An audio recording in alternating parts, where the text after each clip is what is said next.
Hi stamping friends, Jackie Bolhuis with KlompenStampers.com coming to you from Zeeland, Michigan. And today I want to show you how I made this fun card. There are a ton of little tips I want to show you, from the sparkle, can you see it in the video here, on our lemon slices, to tips for punching out using the punch, how I made this textured little piece of lemon here using some embossing folders, and we're going to kind of talk about this card too, which you've already seen if you follow me on my blog. So I'm going to try to keep it short, but I have tons of tips I want to show you, so make sure you watch to the end so that you can pick up on everything having to do with this card. So we're going to get started by just taking a quick peek at our stamp set. Okay, this is Lemon Zest is what it's called. How fun is this? Check out these words. If life gives you lemons, live it with zest. Check them right back. Life's short. There's so many fun things we can do with the stamp set. And then I love the fact that we have a coordinating punch here to go with it. I'm kind of getting some glare in there. Sorry about that. But we can punch not only our lemon or our lime or whatever you want to make this, and a couple of leaves, and it's all in the same punch. And I'm going to give you some tips for where to stamp on your scrap paper to punch out to try to save some paper. So we're going to kind of go step by step with our card here. Why don't we first talk about just the plain old lemon here, just the solid one. One thing I like about the stamp, and I don't know if you can see in the picture here, is it's kind of textured, so it's going to give you this texture look. It's not a real solid image, which makes me really happy because I like that. Now, if you're going to stamp it on scrap paper, you want to make sure, and if we look at the, well, actually, I think if we look at the stamp, we can see it as well. See how we have, I'm calling it a fatter end and a smaller end, because that's critical for punching it out and being able to line it up in your punch. So let's just grab our Daffodil Delight pad, and we'll open that up. And I can never remember, so what I always do is I flip my punch upside down and I look at it. And if you look here, the smaller end is at the bottom, the fatter end is at the top. So when I stamp this to punch it out, I want to make sure I have my smaller end down at the bottom, fatter end up at the top.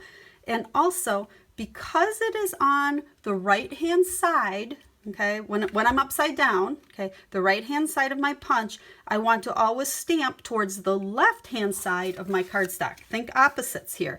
And hopefully by showing you, it'll make sense so you don't have to remember right side, left side, all of that. But I'm going to just stamp it on my scrap paper to the left edge, bottom edge, the smaller part down.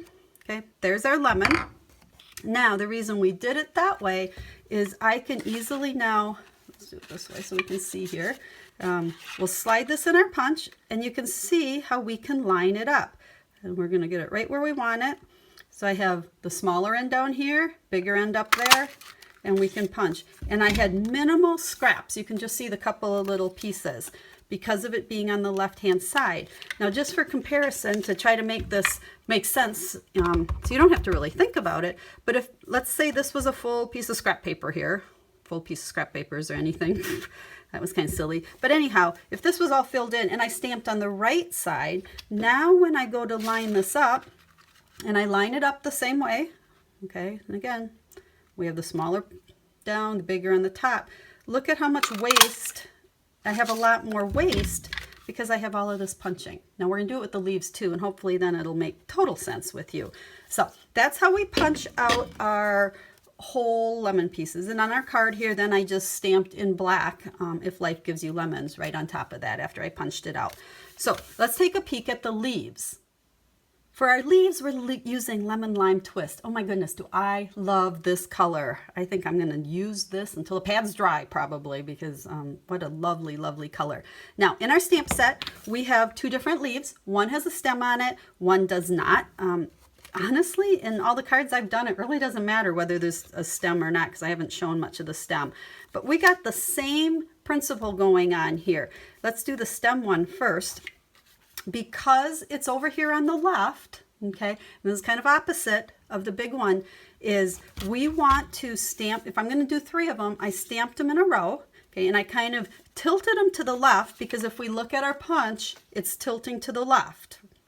Now, I want to start punching over here on the right, and we'll even take a look. If I was to punch the one on the left first, look what's going to happen. I'm going to ruin both of those.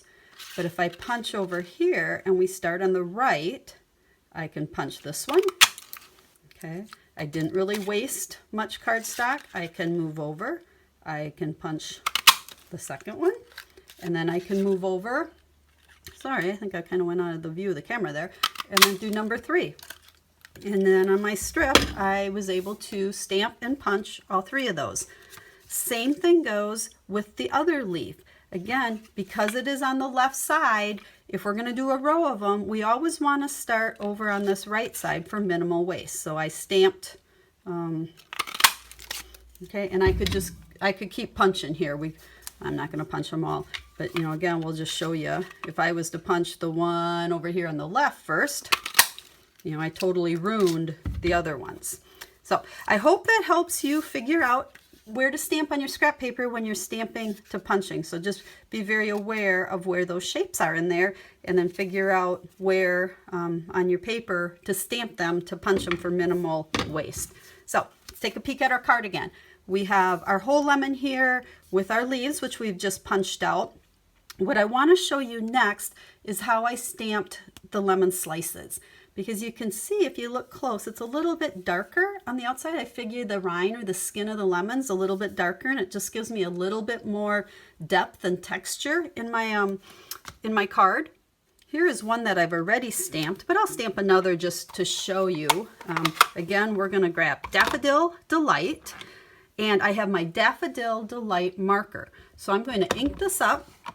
And then what I want to do is stamp it on scrap paper first to make it a little bit lighter. And then we'll just take our marker. Okay, it's the same color marker. So if you're doing this with lemon lime, you can use the lemon lime marker. Wild wasabi looks really good for the limes too. You can kind of play around. But I'm just taking my marker and going around that outside circle. So now when I stamp this, you can see how it is darker on the outside. So it just gives the appearance of the rind on there. So I've done that on those two. I don't think I did it on this one, but it doesn't matter. But it gives me a little bit more dimension. Speaking of dimension, can you see the sparkle in those little slices? Okay, that was done with Wink Estella. Now, if you followed me for a while, you probably have realized you never see me use glitter. I love the look of sparkle, but I hate glitter. I laugh with some of my stamping friends that I'm allergic to glitter because I can't stand the mess. But I'm in love with Wink Estella because there's no mess and you get this fun little sparkle. To use this, all you want to do is shake it before you use it. Now, when you get it for the first time, there's going to be a little black ring in here. Okay, just go ahead and remove that ring. You don't have to put it in and out and put it back, but you need to do that to get it started. And then the very first time, you're going to want to give this a little bit of a squeeze.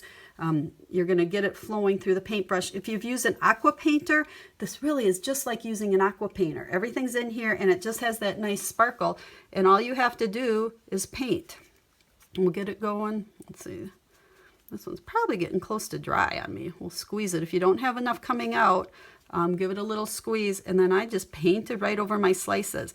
Now, because I wanted, you see that? It's kind of hard to pick it up on the camera. Because I wanted my slices to really have a sparkle, what I did is I let it dry. I mean, we're talking seconds to let it dry. But then I went and I did it again. I put another I can't even talk today, coat of it on it. So I got a really nice sparkle. If you saw this card in person, you would be able to see it. So that's how I stamped these lemon slices. Oh, and I guess I didn't tell you. What you want to do is use your 1 3/4 inch punch, circle punch. It works absolutely perfect for punching these out.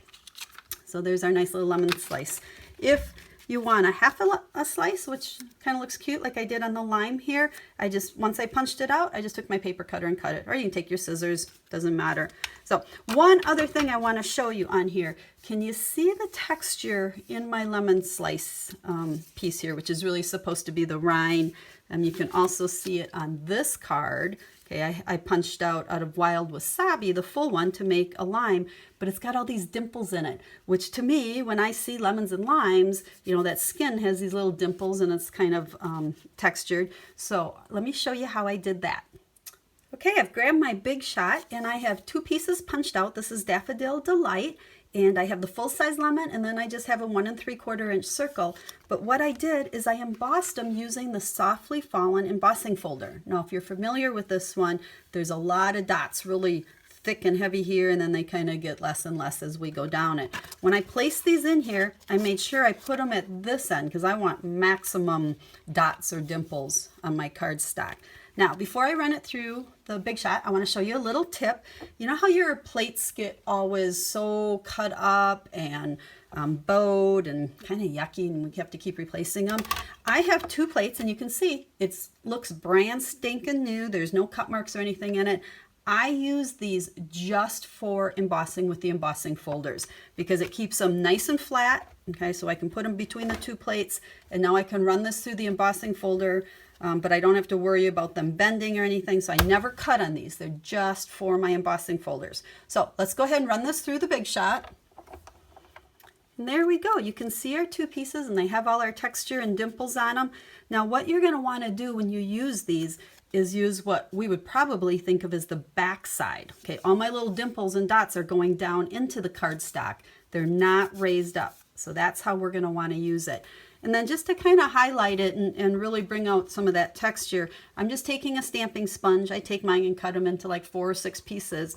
And we'll take a little bit of Daffodil Delight, and we're just going to sponge around the edges of these just to darken it a little bit, give it a little more texture looking. You know me, everything needs texture and depth and dimension is what it's all about. But that doesn't mean stuff has to be sticking up really high and, a card that you can't mail. So we just go around, and that's how I got the texture on our little pieces. So let's go back and look at our cards again. So here was the first one I showed you, and I am going to have in the description of the video a link to the blog post that gives you all the information about this card, all the cutting dimensions, all the supplies you need, everything you need. But you'll see here's our little dimpled piece. We talked about all the different things on there other than the bow and this embossing folder back here, because I want to give you a couple of tips on that. So let's talk about the bow really quick. I'm kind of a baker's twine fanatic. I use it a lot. I love the solid. I love black. But to make my bow, because I like it a little thicker looking than what your baker's twine is going to give you, I just take it right on my roll and I double it over, and I'll just tie a bow right here. I haven't cut it yet. People always ask how much baker's twine do we need, and honestly I don't know because I don't pre-cut it. And we'll just get this bow to the size we need it here. Okay, and just see how easy that was to tie. And then we can take our scissors. Let's see, I suppose we should make the ends kind of even. And then I just trim it off. Okay, so there's our bow. And the easiest way to attach these really is to just use a glue dot.